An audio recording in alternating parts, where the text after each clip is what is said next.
Needless Things Podcast.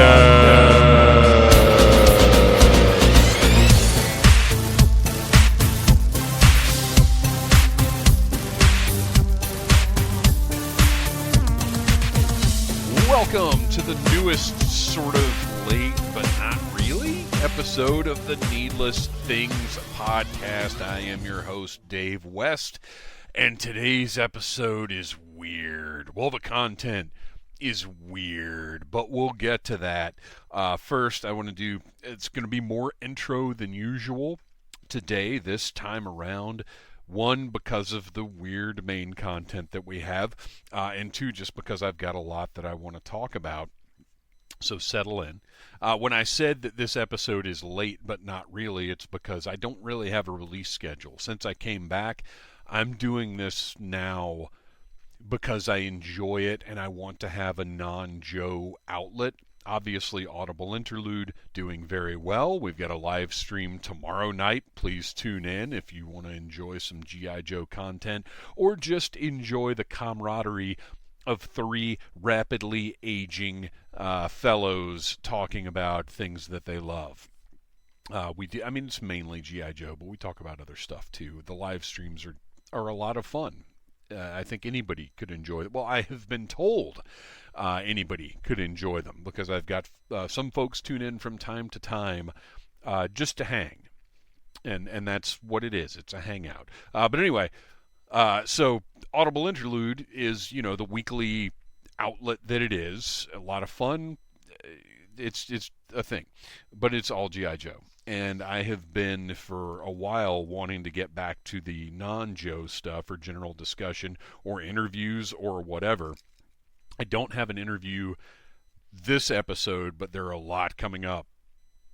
And I still haven't even published the content from Stellarfest. We still have a Star Wars episode and a Star Trek episode to get to. And I could have put that up last week, one of those, but I wanted to keep it sort of relevant to my birthday and the experience that I had at FrankenCon, which is what this episode is about. So the meat of this is one of the panels that I did at FrankenCon. I should have recorded the I can't remember what it was called. So Brian Bremer, who you may know from Pumpkinhead or Society or Silent Night, Deadly Night 5, was absolutely freaking delightful. And I wish I had recorded the panel that I did with him. But to be honest, going into it, I wasn't sure what it was going to be. And when I asked the folks there about it, they were like, everybody kind of does their own thing. So you know me, I'm very comfortable with the do your own thing mentality. So fortunately, Brian showed up a few minutes early. We were able to talk a little bit about what we wanted to do, and he was like, hey, whatever you want to do. And whatever I wanted to do ended up being, well, we're going to show some scenes from those. Now, they had those scenes ready. Like, the whole idea of the panel is it's like a commentary. So we showed a scene from Pumpkinhead, a scene from Society, and a scene from Silent Night, Deadly Night 5. And the audience chose which order we watched them in, because I do, whenever possible, I like to have that interactivity. And, we determined beforehand, we'll play the scenes, but we're going to talk over them, because the whole point of the thing is that people are there to hear Brian Bremer talk. We only have 45 minutes, because that's apparently a new thing with smaller local cons, is panels just go 45 minutes, which I'm okay with. I'm comfortable with that time. And, of course, there's a little leeway. But I take, as I have mentioned many, many times over the years, I take these things very seriously, and I want to keep it on 45 minutes, and I did that. I did it at Stellarfest as well. I think we ran a little bit over on one of the Stellarfest panels, but it was okay. We sometimes you also have to understand there's an organic stopping point. You want to leave people happy with what they've seen, and that involves not just saying, and 45, we're done, and walking out of the room. Like, you can't do that. So anyway, we had a great time, had a great conversation. I wish I'd recorded it, but I didn't, because I didn't know exactly what we were going to be doing. But that breaks the cardinal rule of Needless Things as established in 2015-ish always be recording. So that's my bad. I should have recorded it, and I didn't. And then the one that I did record, I possibly shouldn't have recorded, but you will be able to hear that at the end of this intro and make your own determination about that. So, yeah, I'll tell you about that panel once we get to it. So I was made the offer, as I've talked about, I'm trying to go as many places as I can this year to share Troublemaker with people. And I'll be honest, it's not going well. But in the interest of wanting to feel like I've done everything I can to get out there in front of people, within reason. I still have to maintain my day job. I can't be gone every weekend. There are limitations on what I can do and where I can go. But any offers that I got, and I say I put out messages to lots and lots of places. I've gone through my math plenty of times on the show. I'm not going to do it again, but there's an equation with trying to get to places and with trying to get interviews, and result does not equal effort or something like that. So anyway, I was made the offer to come to FrankenCon in Knoxville, Tennessee, or I guess just outside of Knoxville, and share Troublemaker and have a table. And I was like, let's go. I'm in. It's not that much of a drive. It ended up being about a 4-hour drive, but that's because 75 North out of Atlanta is, or beyond 285, I guess, is horrendous. And I learned this when I went to Cayuga. It was fun. But anyway, going to Cayuga, I learned that 75 is horrible. Like 30 to 45 minutes of the drive are just sitting in traffic trying to get past whatever it is that causes horrible traffic every time of day in that area. It's just nightmarish. So I'm not going to Tennessee anymore. is the one of the lessons I've learned from my travels. I don't know what the problem is, but it's ridiculous.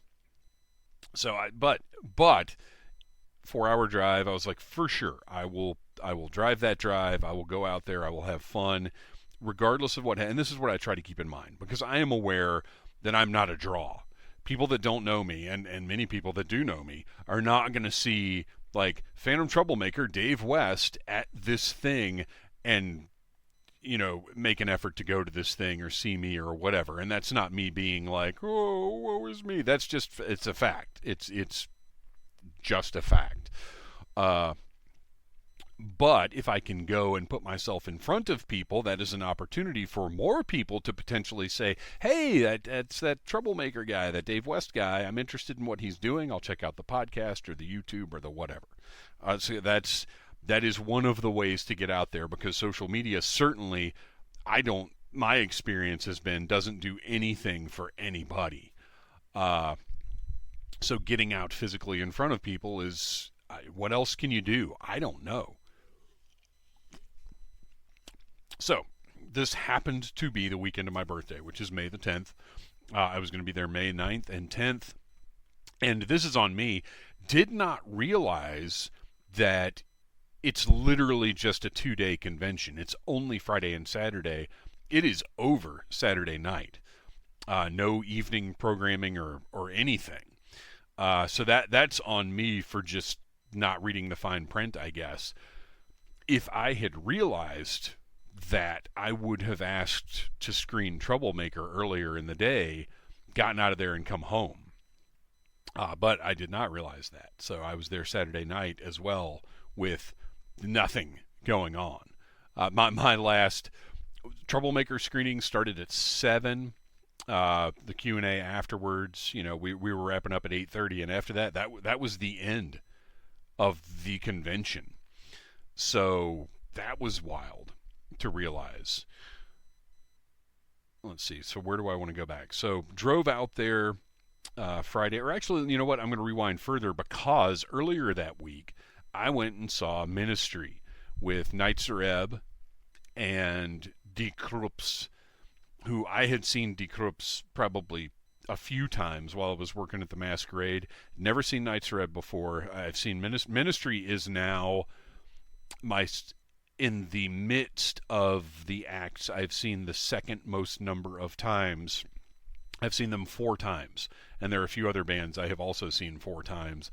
The band I've seen the most is They Might Be Giants. So on that setlist.fm that I've talked about before, they're at 8. But Ministry is at 4. Did I already talk about this? Did I put an episode up that week? Now I've got to go look. I'm going to keep talking while I look this up because I feel like I've covered this ground before, but I also feel like I haven't put an episode up in a while.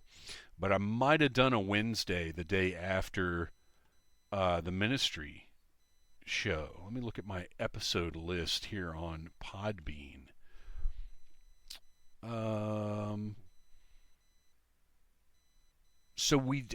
I published, we did that general Star Wars talk. It was the live stream, and that was in the intro.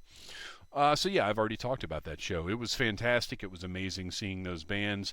I will move on. I don't need to talk about Ministry any further. But I will just say, what a great, thing to have on a Tuesday night of all nights. My gosh, going into that week.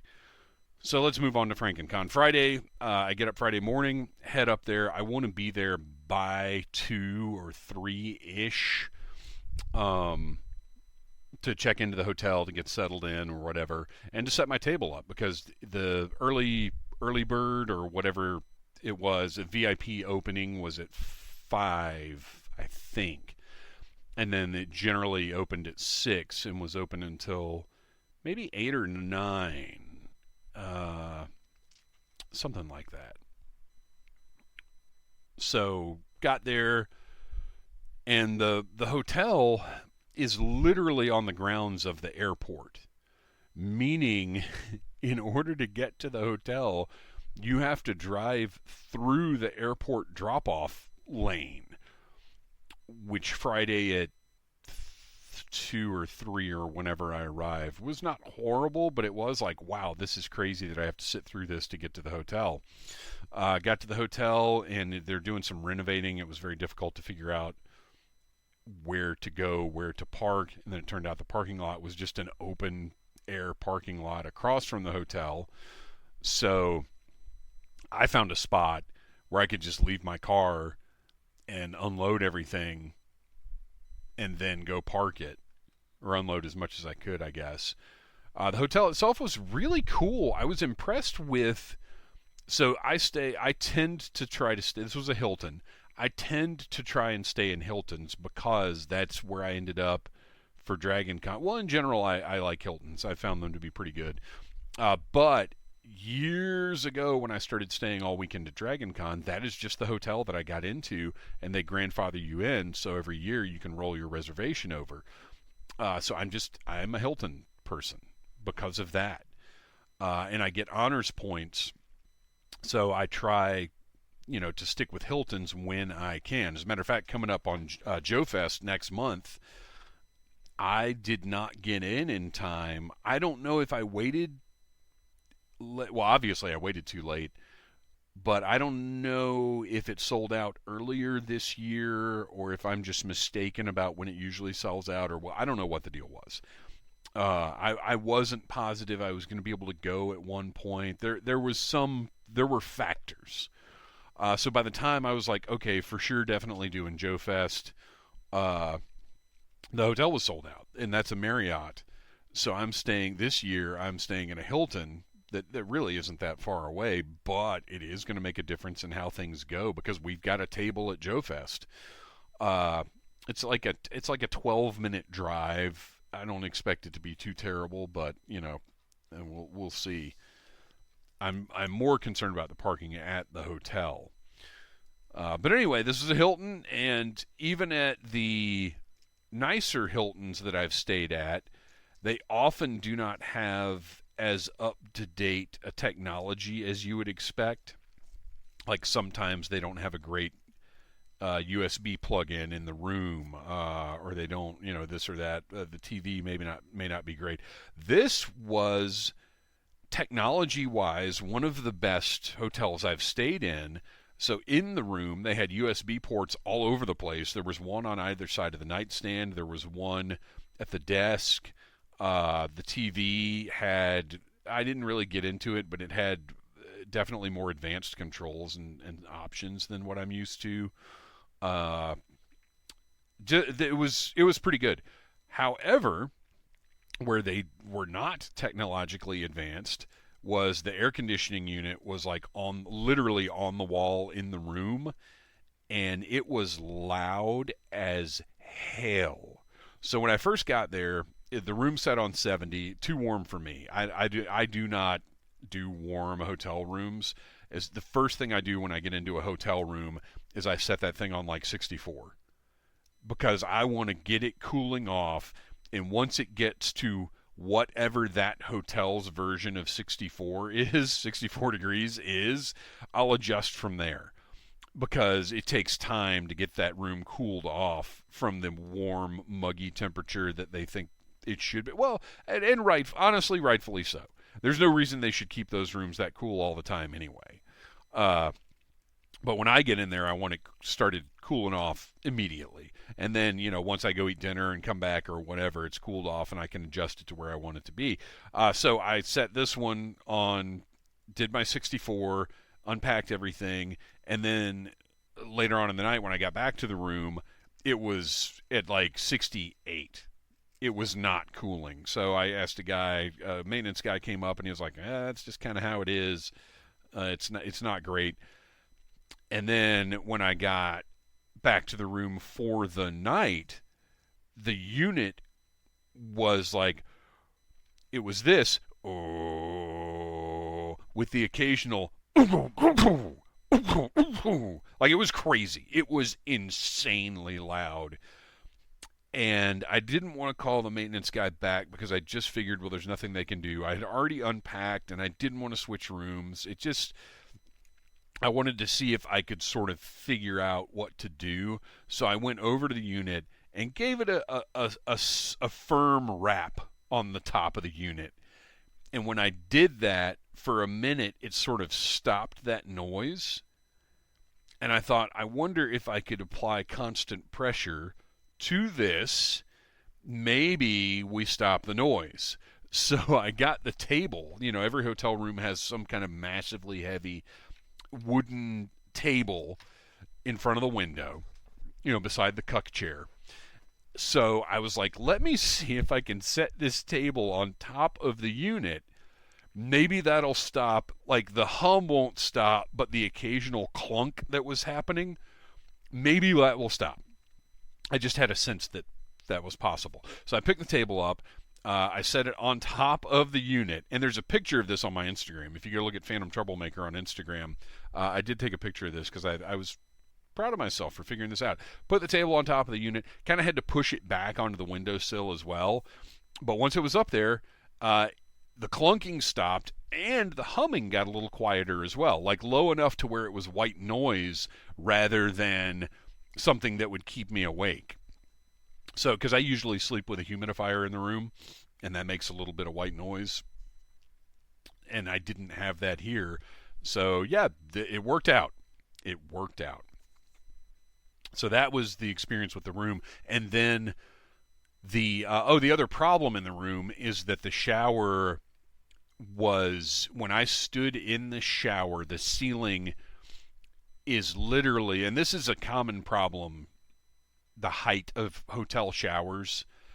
Usually the water is level with about my chest, like my upper chest. So that's a problem. And then the ceiling, I don't think I could have put my hand on over my head. I don't think I could have fit my hand between the ceiling and my head in this shower. It was preposterously low. And the problem there is, as you're taking the shower, all of the water is like spraying on the ceiling, and then while you're under it, the droplets build up, and when they get heavy enough, they fall off of the ceiling, but they are now cold. So you have cold water dripping on you the whole time you're trying to take your hot shower. The shower was horrible. So those were the problems in the room. But the good things were all the technology. Like I said, the room was technologically equipped. And then when we get down to the conference center, the panel rooms all have everything built in. There are screens in the rooms. You plug into a thing and you're immediately in the sound system for the room. Very, very impressive. Like all designed for presentation. Unlike many of the conference rooms that I've presented in over the years, where you don't know what kind of hookups you're going to have. You don't know if there's even going to be a screen or projector of any kind. This was incredible. The big room where we did the Brian Bremer panel and presented Troublemaker, there was a podium with controls for everything. There was a digital screen on the wall to control the lights and the sound and everything. It was wild. I was very, very impressed with that.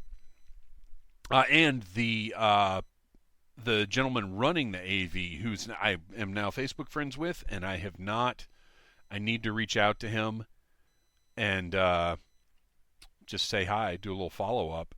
I met it was well worth going to FrankenCon just for the contacts that I made, just for some of the cool people that I met. But the guy running the AV for FrankenCon was awesome, and his girlfriend, super, super nice. They were great. I probably hung out with them as much as anybody just from doing the panels I did. But anyway, so technology-wise, that hotel was great. So I had my table there the whole weekend. I really enjoy talking to people in that kind of situation, and I did all weekend long, talking to people, telling them to come watch the movie, trying to sell copies of the movie. And look, don't tell Wilson will never listen to this. He might be right. I might need to adjust the pricing on Troublemaker. I talked about the perceived value of it, I think, a few weeks ago, where, I don't want to sell it for $5. But also it's got to be a price that people think are reasonable. And if you know me and you're listening to this, hit me up and tell me what is a reasonable price for this DVD that I poured my heart and soul into, and that I'm trying to figure out how to get into people's hands, but also how to make a little something just to go into my travel and everything else that I do. I don't want to break even. I want to make a little something, but also if I'm charging too much, then they're not moving, and that's pointless too. So I got to figure that out. So anyway, and I sold one copy all weekend long. But I was there to promote the channel, to get people out to the screening, to talk. Like, I wasn't totally focused on selling the merch. The merch was there as I have something here. You know what I mean? And also the problem was nobody had seen it. If people had seen, like if I had shown Troublemaker Friday night, which I have two things to say about the scheduling of it, and they're both my fault. But if I'd gotten there, shown it Friday night, people had the opportunity to see it, and then potentially I could have spent the rest of the weekend selling stuff to people who actually knew what, was being sold. That might have been a different story. But I wanted to show it on my birthday. That was going to be fun for me. So talk to people Friday night, all day Saturday, except for when I was doing panels, and just really had some great conversations, made some good contacts. I've got some guests that are going to be coming on the show over the next probably couple of months, because I'm going to have to spread things out a little bit. But just had a fun time. And it's so funny. So I brought two different sort of costume I brought three different costume type things. I only wore two because, as I said, nothing happened on Sunday. I got up Sunday morning and got out. When my original plan had been, we'll see how things go Saturday, and if I feel like it's worth being there Sunday, then I'll go back to the table and hang out. But if not, I'll just come straight home. That was my thought before I found out there was nothing Sunday. So I had three different costume type things.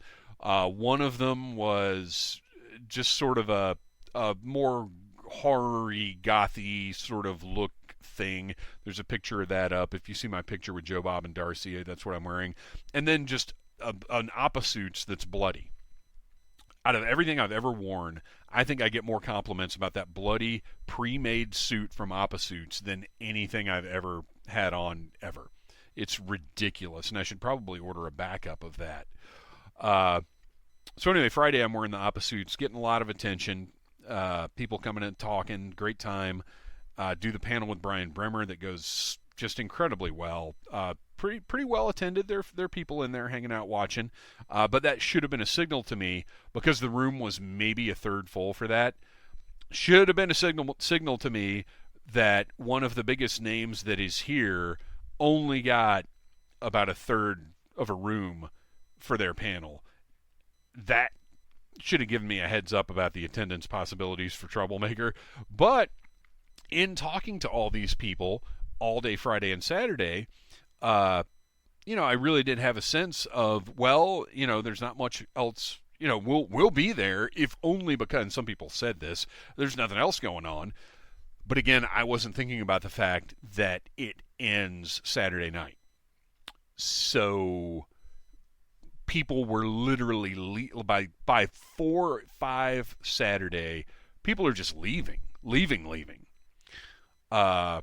So that's I requested, I want to show this on Saturday on my birthday, and cool, Saturday night it'll be like evening programming, but not realizing that it was the end and that people were going to be gone before 7 o'clock even came around. Like, I didn't realize that.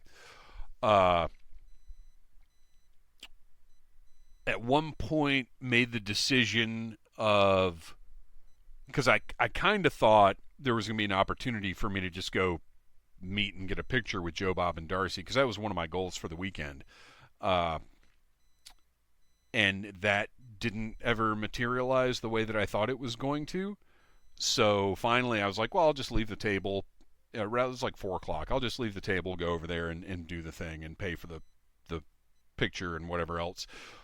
And glad I did. Went over, and I'm relaying this. I think this is a good story. So I'm in the line to see them, and one of the volunteers, this is important to remember, volunteers. And I will say this, the FrankenCon volunteers were great all weekend long. All the volunteers were awesome. One of the volunteers says, all right, come on in. They've got the situation where you are outside a door to the big room where all of the vendors and guests and everybody else, assorted riffraff like myself, are. So you're outside of one of those doors, and then you go in and get into a queue to talk to Joe, Bob, and Darcy's rep and whatever else. So I'm outside the door. One of the FrankenCon staff says, all right, come on in. And I walk in, and as soon as I get through the door, another FrankenCon staff comes up and says, I need you to get back outside. You cannot block this area. And I'm taken aback, because there's no reason for that whatsoever. So I step back outside, and I count. In my head, I count to probably about 30 to, like, chill out. Because I'm not going to let this go unaddressed, because he needs to know that was not appropriate.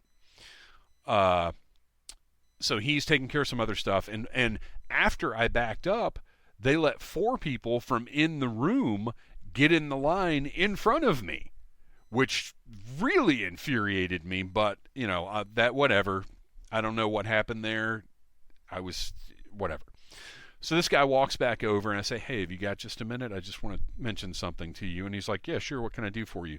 And I was like, before you yell in the face of a guest, you need to stop and consider the situation. That was extraordinarily rude and disrespectful, and I don't appreciate it. Now, I understand you're busy. I understand you're a volunteer and you're doing the absolute best you can, but what just happened, there is no reason for it whatsoever. I didn't do anything to justify that. I was told to come through that door by someone else, and he's like, yeah, I know, I'm sorry. And he immediately went into, like he knew. He knew, and it wasn't, we had a great conversation. Apparently the fire marshal had already had some words for him about not letting that entrance be blocked. A couple other things, like he's a volunteer working his ass off, and I knew that, which is why I was firm but understanding, because he needed to be let know that I don't care what the situation is, that's not okay.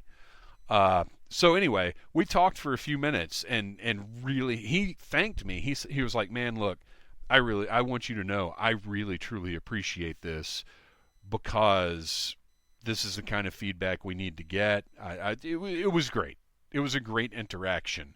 So, on the one hand, always keep your cool. Always understand that these folks are probably stressed to the max, and you don't know when the fire marshal has just gotten up their ass. But at the same time, give them feedback, let them know, and maybe they'll appreciate it. Maybe they'll understand where you're coming from. Maybe they'll say, "You know what, you're right. That was too much. I was just running hot, and you happen to be in the firing line." Or maybe they'll say, "I don't need this shit from you." You don't know, but don't hold that stuff in. Don't let a misunderstanding, you know what I'm saying? Like, communicate with these folks. You're only going to make them better at what they're doing, because even if they don't take your it is criticism. If they don't take your criticism in the moment, maybe they'll reflect on it later. And you know what? Maybe they won't. Maybe they'll just be pissed and hate you forever and ever and ever. But you'll have gotten it off your chest, because you don't need to let that kind of stuff fester. And he needed to know, and he agreed that he needed to know. It was as much as I loved meeting Joe Bob and Darcy, who I don't want to make speculations about anything or any people. I believe they were both just high as giraffe pussy, because it was very pleasant. But I have had those kind of interactions before. Scott Thompson comes to mind, where you're sort of expressing deep things, and it's just that glazed look. Or maybe I was just too much for them. I don't know, but they were pleasant. They signed my figures. I got a couple of the Plastic Meatball. I think it's Plastic Meatball that does their figures. They had a 2-pack of Christmas versions, because I forgot to bring mine. I've got several Joe Bob figures and the Darcy figure, but I forgot to bring them because I was so worried about bringing all my Troublemaker stuff. But they had the 2-pack that's actually better, because both of them signed it, and now I've got this one contained piece, although I've got to find a protector for it. And they only had Sharpies. I had my paint pens with me, but I did not want to engage in the, "Oh, wait, no, can you sign it in this?" Because they're just, again, they seemed to be in a very pleasant place that wasn't necessarily in that room, if you catch my drift. Well, I'm not drifting, I'm saying. So got through the line, got back to my table, and the both of the folks next to me were just great. I had several really fun conversations with them. Actually, one of the folks I'm going to have on the show, I'm very interested. I'll throw this out there, and I don't remember which person it was, but I've already gotten paranormal snorkeling or scuba diving. One of those. We're going to be talking about paranormal scuba diving on the show sometime in the next couple of months. So I'm going to just throw that out there for you. So and then Troublemaker, like I said, Saturday night, not really a good turnout at all, but I love watching that movie. I got to watch it with John Devlin, who is a person who I've just not hung out with as much as I'd like to. He's very busy. I'm very busy. But every time I have the opportunity to spend even just a few minutes with him, I really like that guy. Check out, let's see. Just look for John Devlin on Facebook. That's my recommendation. Now, you may not be ready for some of the stuff you're going to see, but very pleasant guy. Got to hang out with him and watch Troublemaker, and I love watching the movie. I just do. It's good. Obviously I'm very proud of it. It's mine, but it's a good movie. So watched it, hung out and talked to John and the AV folks a little bit afterwards. Packed everything up. Went got some food, and then went back to the room. The person I hung out with most over the weekend was Brett from Toylanta, who was just, that guy's got stories for days. I would like to have some like devoted hangout time with that dude because he is interesting. Got to meet some cool people that he was hanging out with there. I had a very fun couple of days. Did they go exactly how I wanted or how I thought they would? Nope. But that's life, right? Like, you prepare as best you can, and then once you get into the situation, you deal with it how you deal with it. I mean, that's life. You hope for the best, and then you make the best of however things fall. So that was my birthday weekend, and then got home on Sunday for Mother's Day, and then to actually celebrate the birthday with the family. And the family hooked me up. The next couple of weeks of reviews, you're going to see a lot of my birthday presents that are things I've talked before on the show about, some of the higher dollar items that I've just had to put a weight on because there was so much stuff coming out. Well, they came through with some really cool things, some reviews I was very excited to finally be able to do. So I had a great day on Sunday to kind of just hang out, have a pleasant time, relaxing with the family before I went back to work. And then this weekend has been pretty. I've gotten a lot of stuff done this weekend as well. I'm not going to get into that. This week, I will be hanging out with the Execute Chapter 66 crew again. We are doing a review of Andor Season 2. I am very excited about that. There's potentially a little recency bias involved, but Andor might be the best Star Wars ever. It is. I think I did mention this last week. Episode 8 was a tough watch, given everything that's going on in the world right now. Oh, I just learned, real quick, I'm wrapping this up. I'm wrapping things up because we're getting to the point where the timing is right for what you're going to be dealing with for the rest of this episode. I just learned about 8647, thanks to James Comey being investigated by the government because they're all insane fuckwads now. But just learned about that. So I ordered myself a shirt and some magnets that I probably won't put on the car because I don't need my car vandalized by one of these insane Nazi fucks. But I do like the fact that 8647 is a thing. I think that's fun. You'll see me wearing that shirt because motherfucker come try to vandalize me.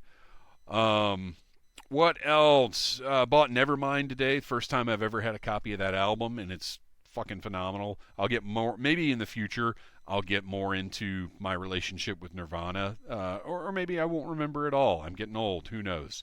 So here's what the deal is today. We're now 38 minutes into the intro. It's probably time to move on.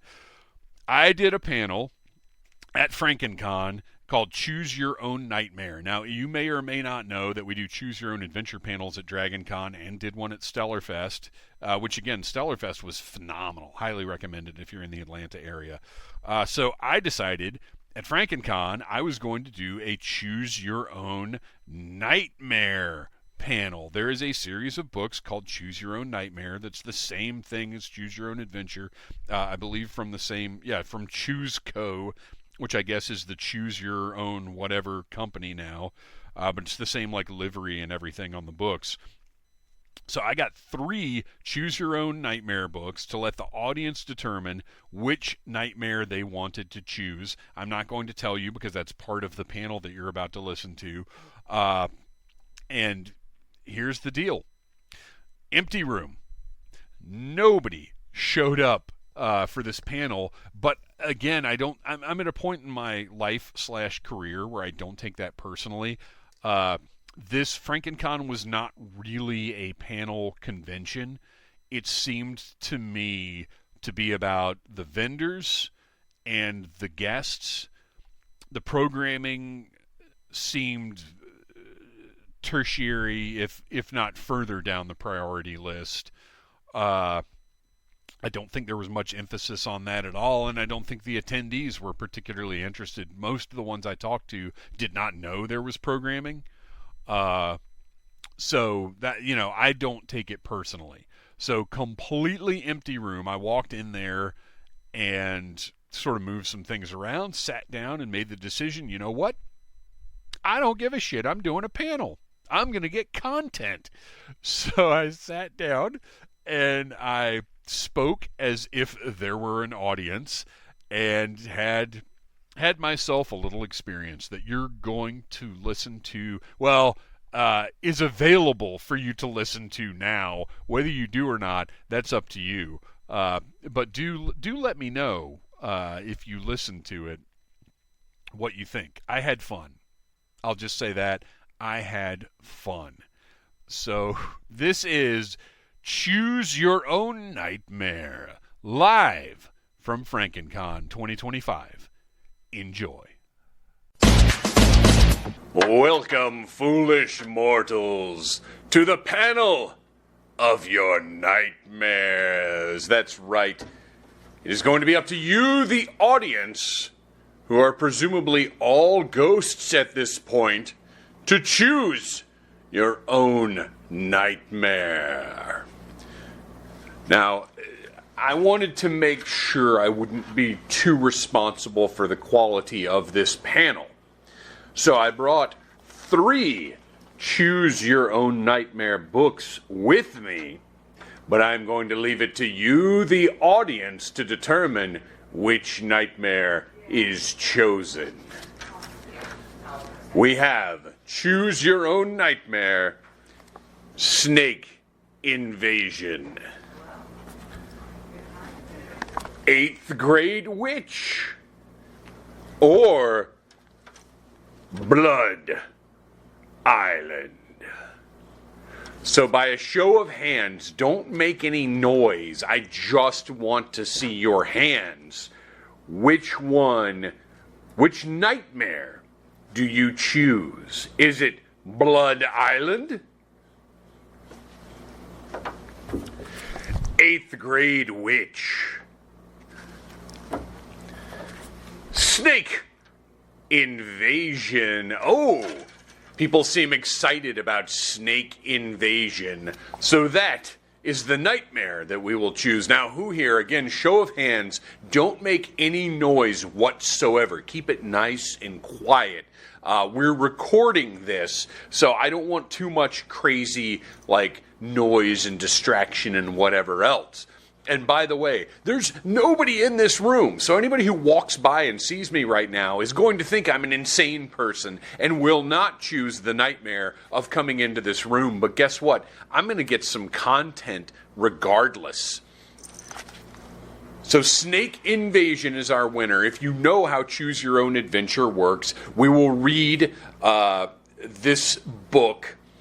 And at certain points, there will be branching paths where we make decisions about what we want to do. Do we walk down the darkened corridor, or do we go home? Do we get in the car with the weird stranger, or do we run into the forest?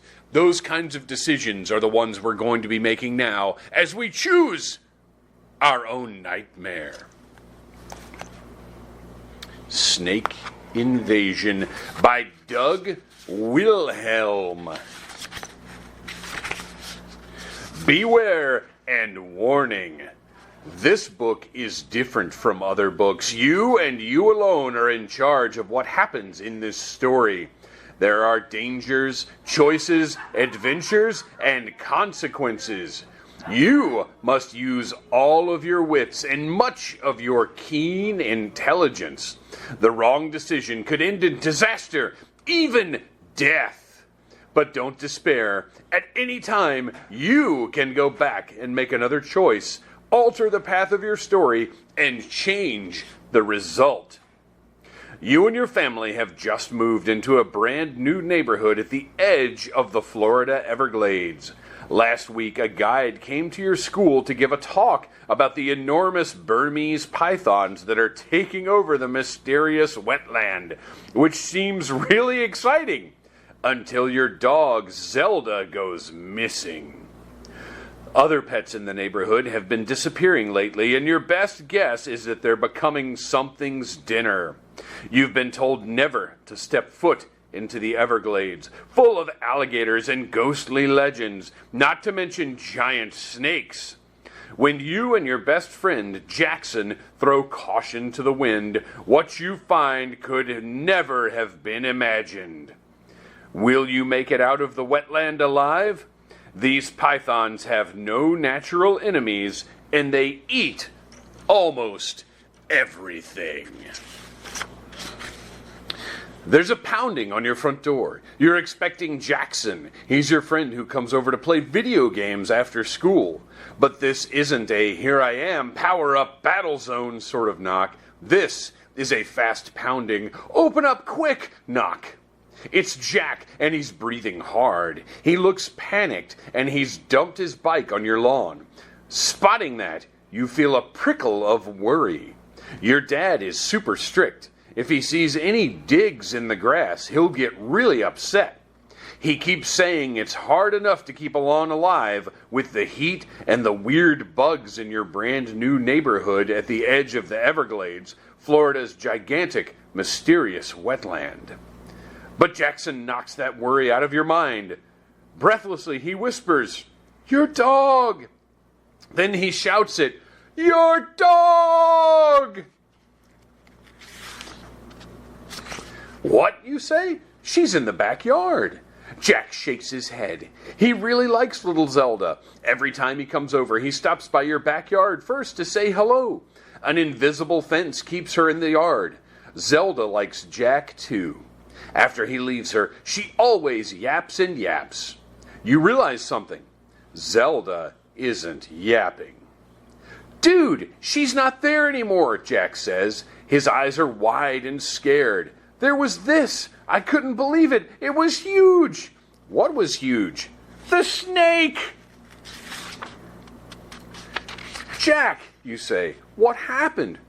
"It's like 10 feet long, I swear," he gasps. "It carried her away in its mouth. I think it's going for the water. Come on, we have to stop it before it gets away with her. Come on."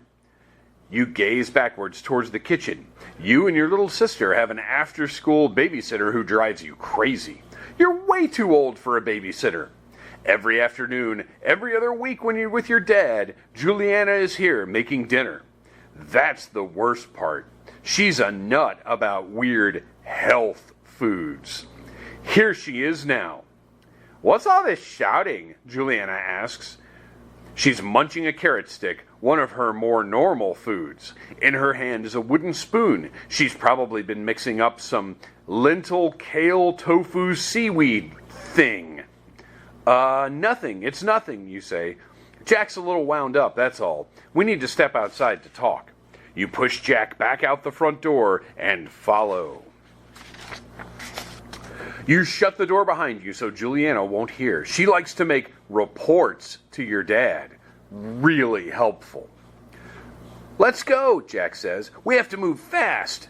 How big did you say this snake is?" "Like 10 feet, at least," he says. "It's one of those pythons, like in that video, remember?" You remember very well. Last week, an Everglades guide came to your school and gave a talk with scary videos about the enormous Burmese pythons that are overrunning the huge wetland. Many Floridians bought the baby snakes as pets, but when the creatures started growing really big, lots of people let their pets loose at the edge of the Everglades. Other pythons were liberated when hurricanes, which have been happening more and more often, wrecked roadside attractions like Florida Reptile World and gators and snakes. The Burmese python is not a Florida native. It's an invasive species and it has no natural enemies here. Fully grown, the snakes average 10 to 15 feet long. By now, the experts said, there may be 250,000 of them in the Everglades. They eat almost everything. Your dog has been traveling with you and your sister from your mom's house to your dad's since they got divorced 2 years ago. For your little sister especially, Zelda has been the one thing she could hold on to. "Come on," Jack's almost frantic. "Got a baseball bat?" "Sure, in the garage." "Then go grab it." But you're thinking, a 10-foot snake? Your mind is working fast. "I should call my dad at work," you say. "He'll call the cops or animal rescue." Too slow, Jack says, shaking his head. But you could call Animal Rescue. They'll know what to do. Look under emergency numbers, front of the phone book. Your friend turns to go. That snake left a trail in the grass. I'm going to chase it, he said. We have to move. You imagine the muscular predator making for the swamp, Zelda squirming in its jaws. You should go after it with Jack, right?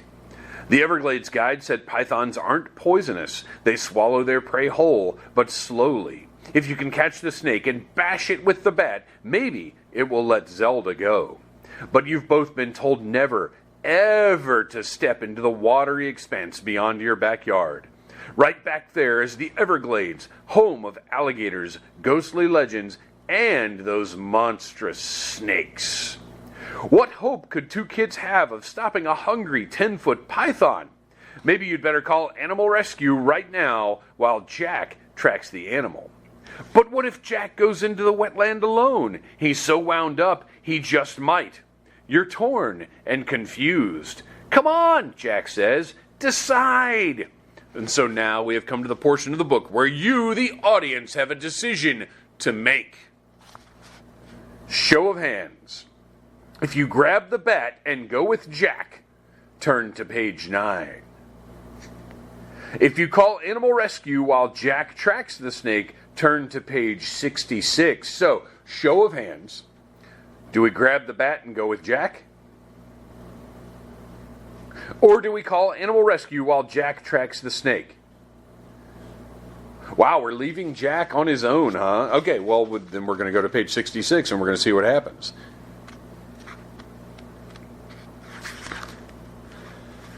Animal Rescue says they'll send someone right out. Zelda's gone, Jack shouts at you. That snake's out there somewhere and it's got her. This is bad. Animal Rescue's on the way, you say. Maybe they can do something. Like what? That thing probably has her half swallowed already. Jack waves towards the vast, flat Everglades. Water shines in the sunlight, with great stretches of tall grass growing out of it, plus occasional bumps that look like tree-fringed islands. That guide said there's 1 million of those snakes out there, Jack says. He said 250,000, maybe. But they're breeding, Jack points out, and they have no natural enemies. Who knows how many of them are really out there? Maybe nobody knows for sure, you admit. And they all need to eat. Turn to page 60. When the white Animal Rescue van pulls into your driveway, you rush to meet it. A young woman unfolds herself to step out. She has to be 6.5 feet tall. All in a rush, you two tell her what you think happened to Zelda. She says, looking around. Some small pets have begun disappearing from waterside properties like this. You mean from all over? I don't know about all over, she says. I've just heard there are a couple of pets disappearing from around here. This is a very big subdivision. Lots and lots of homes. And lots of pets, Jack adds. The tall woman nods. You ask, could it be snakes? Oh, that's highly unlikely, she says, waving the notion away. We suspect pet nappers. Why? Well, purebred pets are very valuable. Zelda wasn't purebred, you tell her. We got her from the pound. The woman stiffens. She doesn't seem to like having her expertise questioned. We're not really a detective agency, she says, kind of coldly. Sorry I can't help you more. She wishes you luck and then drives away. Whoa, Jack says. She wouldn't even listen to us.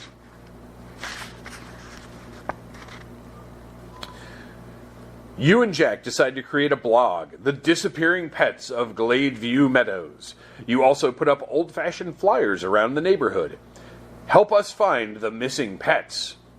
You get a couple of anguished phone calls, plus several comments on the blog.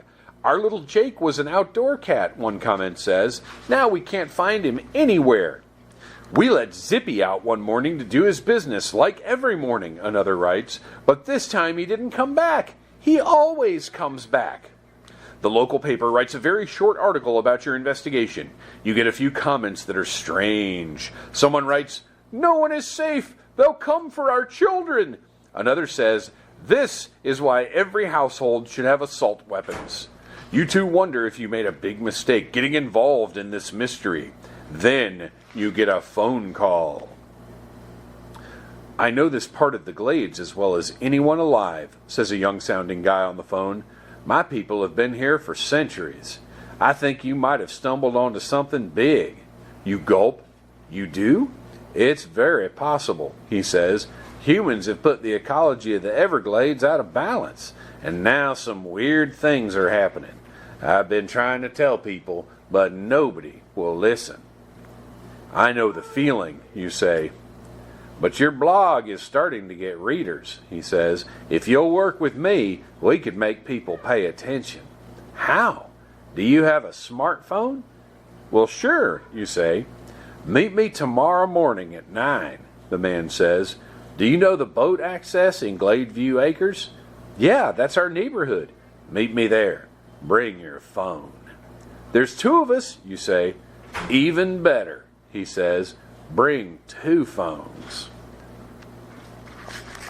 On Saturday morning, just as you're about to head out, your phone rings again. Hello, says a woman. Her voice sounds familiar. I'm Delia Consul from Animal Rescue. Oh, right, you say. You're the one who didn't believe us. You think to yourself. Are you the person who called from this number several days ago? She asks. It was about a missing dog? Yeah, that was me, you say. Did you find Zelda?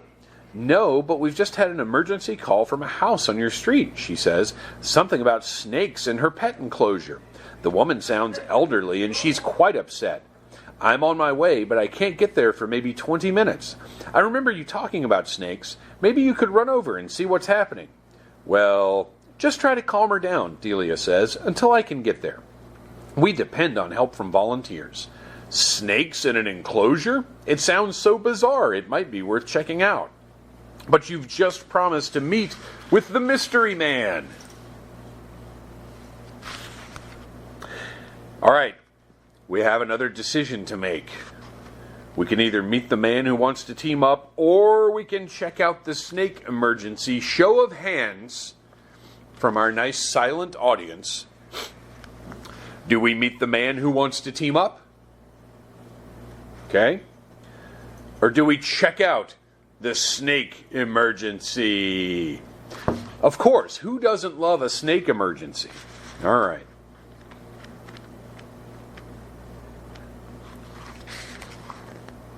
You decide to check out... Oh, wait, I need to save that spot. See, normally I have somebody working with me to help out with this. I'm going to run out of fingers, but that's okay. You decide to check out Delia's emergency. Jack thinks it sounds cool. You're not so sure. The snakes are probably this lady's pets, you say. Could be, he agrees, but I can't stop thinking about that thing taking Zelda. What's the address for this place? It's just a few doors from your house. Jack says he'll beat you there, but you dash over and get there first. An older woman answers the door. Her hair is white and her eyes are wide with panic and fear. Are you Animal Rescue? She asks. Not exactly. They'll be here in a few minutes, you say. They asked my friend and me to come over as volunteers because we're close. We've been working on the snake situation. Oh my gosh, then please come in, she says. I'm all alone here except for my babies.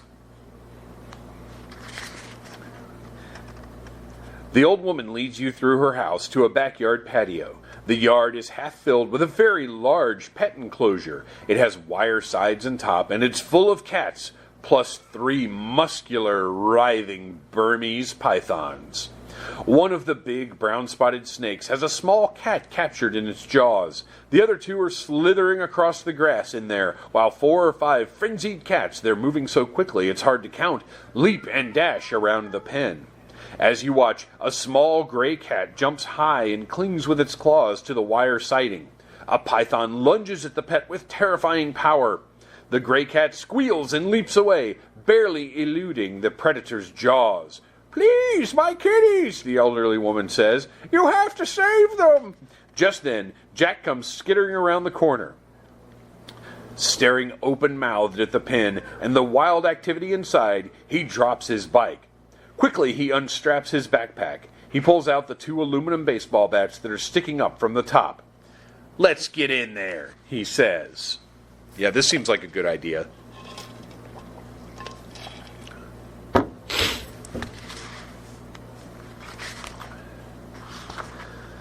Into the cage? With 3 hungry pythons? "Wait," the woman says. She dashes inside and returns with an air horn. "I don't want you kids going inside the pen. Maybe this will drive them off," she says. "But please, save my babies." Undaunted, Jack goes to the gate of the pet enclosure. He's about to pull it open. "How would you even swing a bat in there?" you ask. "Watch me," Jack says. The wire enclosure is big, but not quite high enough for you to stand inside. You think fast. If Jack does open the gate, maybe you can scare the snakes away with a blast from the air horn.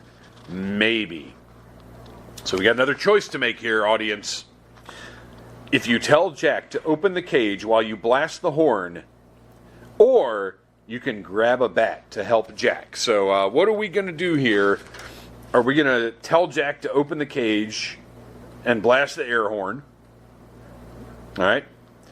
Or are we going to grab a bat and help Jack? You guys just want to blast the air horn, huh? I understand. That sounds fun to me, too. Although air horns are terrible. I remember a few years ago when air horns were like at events and things. Like for some reason that became a thing at like wrestling shows. It's horrible. All right. You grab the air horn. Open the gate, you say to Jack. Then stand back. What? I'll blast them away. It's worth a shot, you say. Jack's reluctant, but he nods. He fiddles with the latch, then releases it. For the split second before the gate swings open, you wonder how the snakes got in. Then you see a very small gap at the base of the cage on this side. These are big, powerful creatures. They must have pushed their way under the big structure, just enough to lift it and get in. As Jack swings open the gate, you push the air horn up against the wire. When you push the button, an ear-shattering blast of sound hits the slithering, leaping, lunging creatures in there.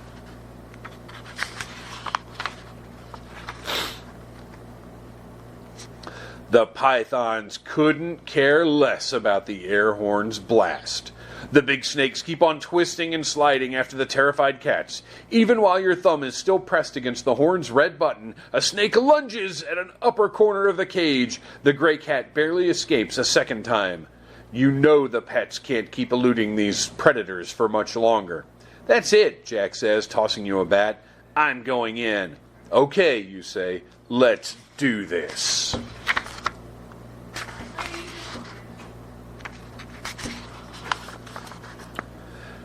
Jack leaps into the cage. Bent at the waist, he swings his bat. It thuds against the muscular side of a python, but the snake doesn't react.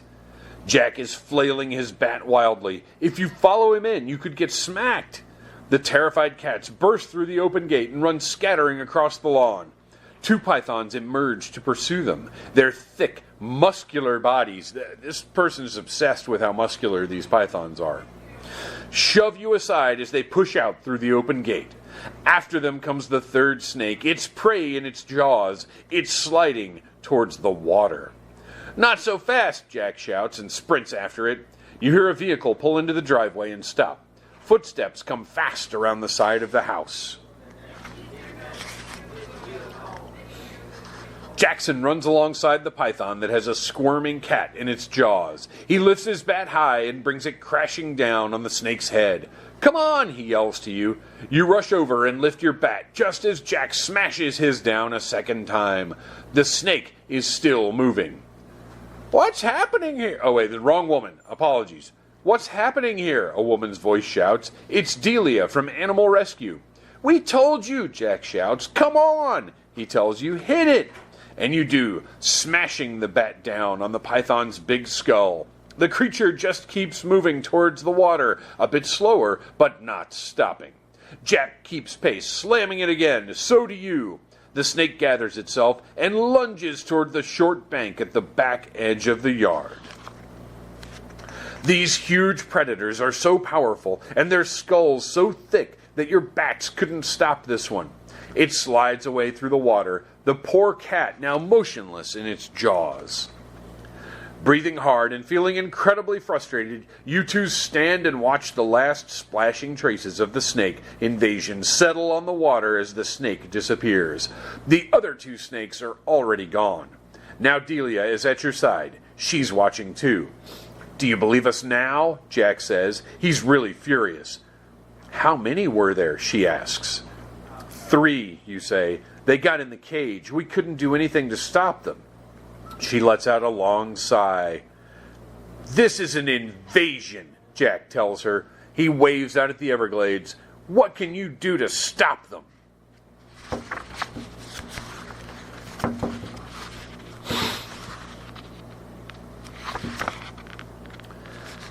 Delia stares out at the Everglades, then turns to you two. "We're going to need your help to spread the word," she says. "We need to alert everyone around here. You and your blog can help. People are reading it." "What about people's pets?" you ask. "Can you protect them?"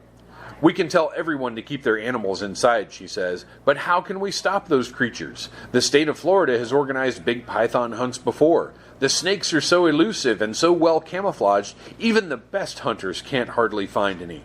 "Well," you say, "I think they've eaten all the wild animals out there, so now they're coming for the pets." Soberly, Delia nods. She does believe you now. Jack says, "Can anyone stop them?"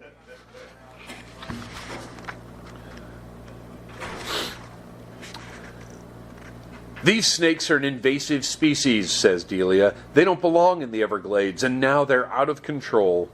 You glance up and down the long shoreline. You see backyard after backyard, home after home. In your neighborhood alone, hundreds of brand new houses have been built here. All these people, like you and your family, have moved on to yet another filled-in piece of the once wild Everglades. "Maybe that's true of us, too," you say. "Us who?" Jack asks. "Us humans. Around here, maybe we're also an invasive species."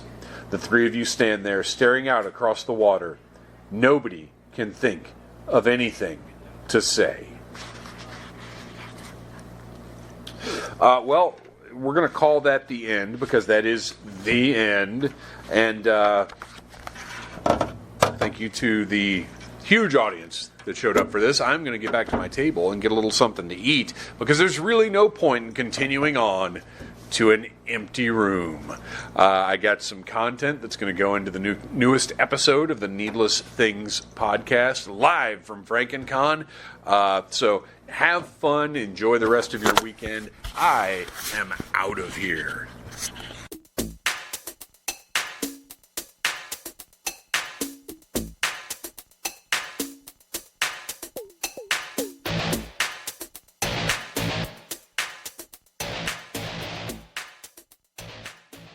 You have been listening to a Needless Things production. Follow us on Facebook, Instagram, and YouTube for the very best in toys, movies, music, and pop culture. Until next time, be kind and like what you like.